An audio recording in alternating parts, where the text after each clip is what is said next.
Hello everybody. I want to talk a little bit more about what it means to have a horse go on the bit, one of those terms that is deceivingly simple sometimes and often misinterpreted.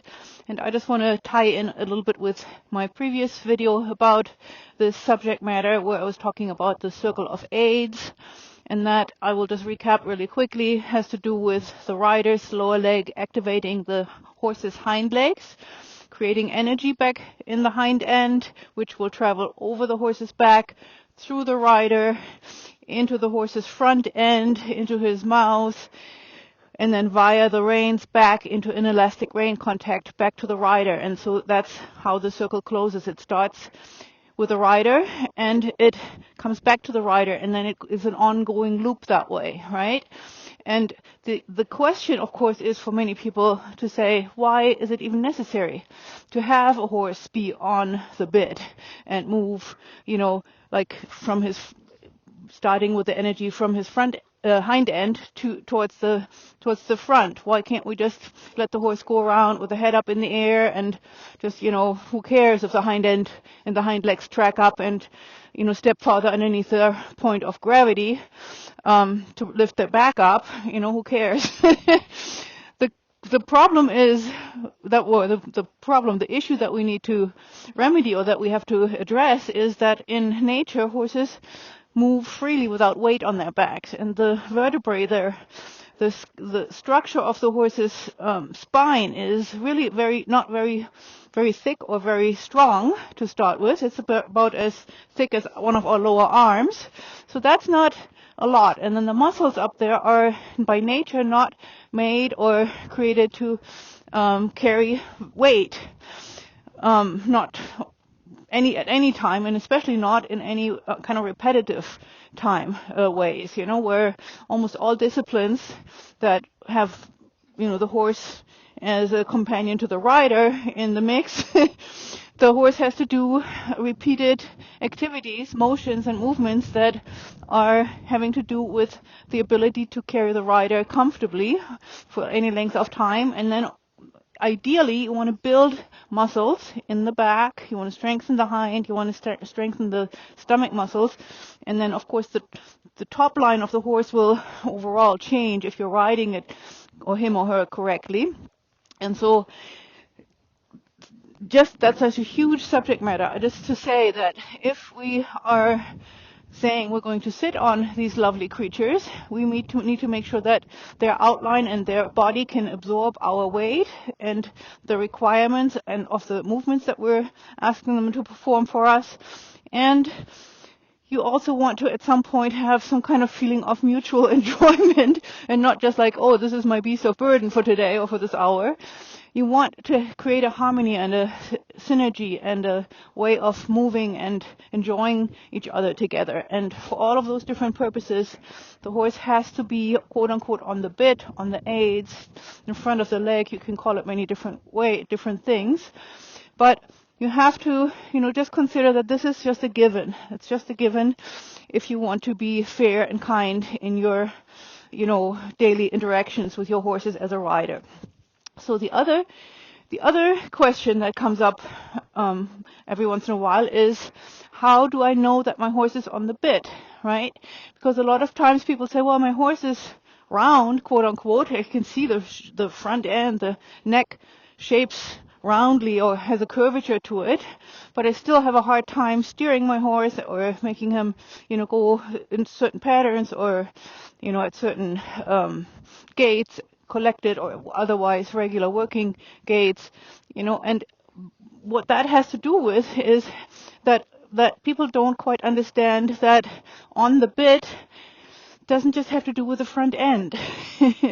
That has to do with the hind end being activated. And one really good way of testing that and of understanding that is in the walk. I have, Spidey here, who's a young, fairly, new to everything kind of horse on his journey, and I can tell definitely he feels very green to me, very uneducated in terms of wanting to be on the bit. Yes, he will make himself round, but the engagement from behind is very, very inconsistent.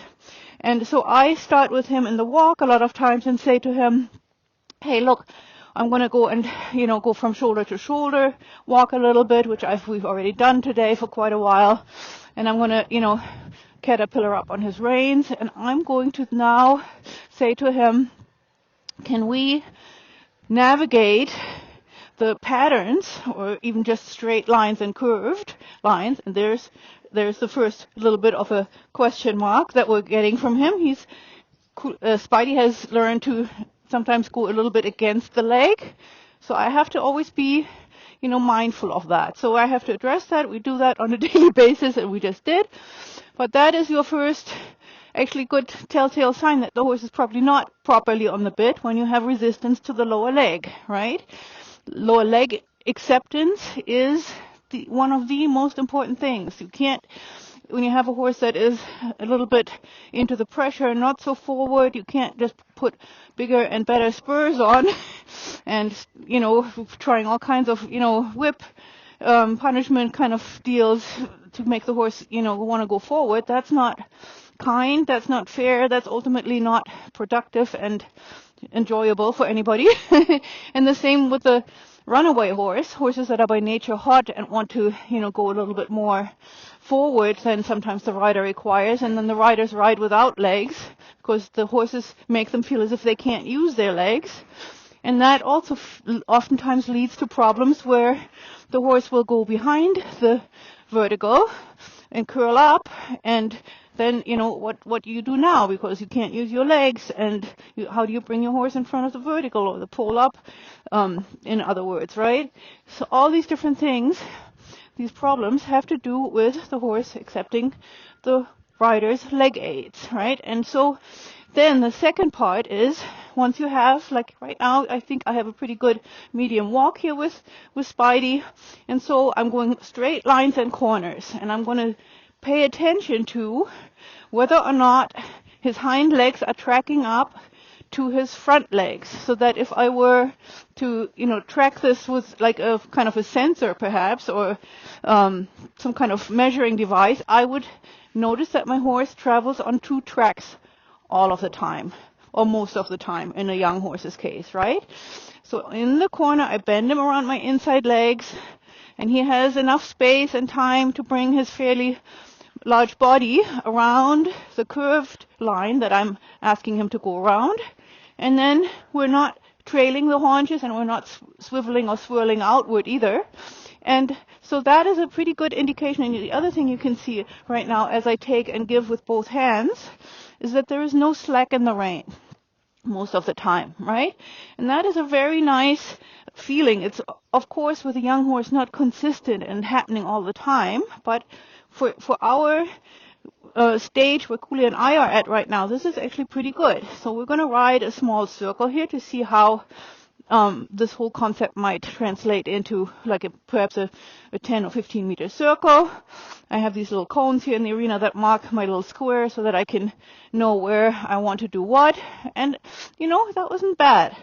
These are the very, very beginnings of you as the rider paying attention to what is going on with my horse. Every time I feel that we're coming out of sync, meaning rhythm and relaxation aren't happening in a way that I have an even and elastic rein contact easily, which right now I'm really, really pleased with the way he's going, right? So he's been going for a long time, again, always considering his developmental stage very nicely, perhaps not always completely in the correct alignment of, where the pole should be the highest point eventually with a more mature or more educated horse. But, for a youngster and for where he is coming from, which was, not accepting the leg and actually kicking and not wanting to go forward when I would put my invitation to go forward on to him. And so right now I just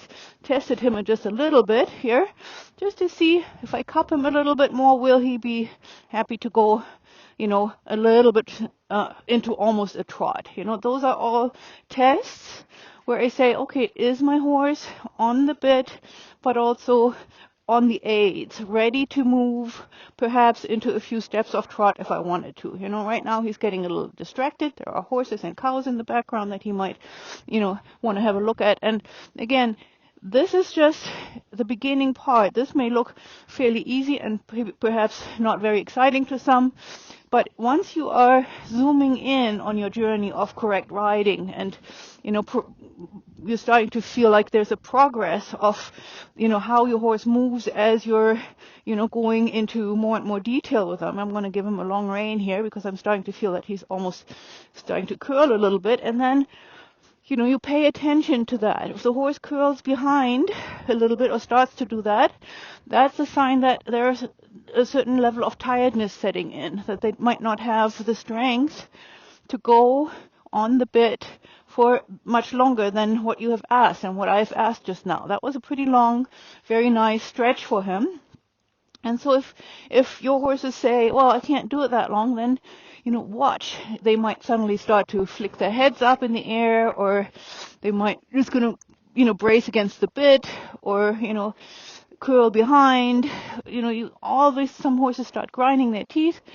There's so many things. The ears might get a little bit tight, so many things that you can pay attention to see where is my horse's comfort level and how can I make him or her, progress within what they have to offer at this point in their lives, and when you do it like that, the horses are so happy to comply because it's a job, it's a task, it's something to do, something to focus on, so that these apparently, repetitive circles and squares that we're riding becoming a conversation, right?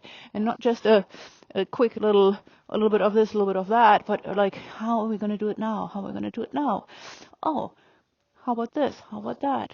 Yes, maybe, perhaps, all these yes.